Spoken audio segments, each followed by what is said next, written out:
berupa glukosa. 2. Mitokondria adalah bagian dari sel yang memproduksi energi tersebut melalui proses respirasi sel. Fungsinya untuk menghasilkan energi bagi tubuh.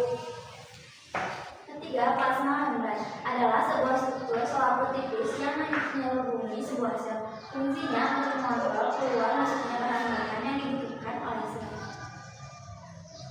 4. Sentral vakuole adalah organel sel berbentuk kantung yang menyimpan cairan. Fungsinya sebagai tangki penyimpanan air dan molekul lainnya. 5. Sitoskeleton adalah jaring-jaring berkas-berkas protein yang menyusun sitoplasma dalam sel. Fungsinya memberikan kerangka pendukung yang lebih permanen bagi sel dan beberapa organel. 6. Golgi aparatus adalah organ sel yang membantu memproses dan mengemas protein dan molekul lipid, terutama protein yang akan dikeluarkan dari sel. Fungsinya sebagai pabrik tempat protein yang diterima dari ER diproses lebih lanjut dan disortir untuk diambil ke tujuan akhirnya. Yang ketujuh, nukleus adalah struktur di dalam sel yang mengandung nukleus dan sebagian besar DNA sel. Fungsinya menampung materi genetik makhluk hidup seperti DNA dan RNA. 8. Nukleolus adalah organel lipid padat yang mengkhususkan diri dalam pembentukan RNA ribosomal. Fungsinya memproduksi dan merakit ribosom sel.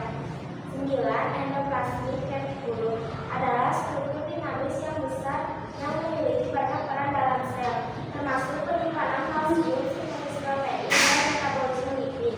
Fungsinya sebagai tempat sintesis protein untuk protein membran integral dan disekresikan serta strukturasi protein sitosol. 10. Sitoplasma adalah cairan seperti agar-agar yang mengisi bagian dalam sel. Fungsinya sebagai tempat penyimpanan bahan kimia sel yang penting bagi metabolisme sel seperti enzim-enzim, ion-ion, gula, lemak, dan protein. 11. Peroksisom adalah organel serbaguna yang diperlukan untuk fungsi sel. Fungsinya adalah menurunkan oksigen dalam sel dan melakukan reaksi oksidatif.